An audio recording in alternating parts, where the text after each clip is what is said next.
These are the most deliciously simple buffalo wings ever. Let me show you how to do it. I'm gonna fire up my Weber Genesis. You want some direct and indirect heat so you can get that perfect sear. We're gonna start off with some potatoes on the grill so we can do some loaded skins to serve with the wings.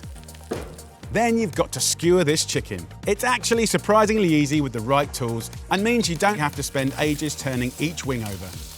We're gonna do a reverse sear to get that gnarly skin, so start them off on the indirect heat. Then while the Genesis does its thing, we can make a buffalo sauce. We want butter, hot sauce, Worcestershire sauce and honey in a small pan until blipping away. Load up your potato skins with whatever cheese you like, but mix it in with some charred spring onion and you're in for a treat. Once the wings are golden and tender, brown them off in the sear zone so they're gnarly and gorgeous, and then coat them in all that delicious sauce.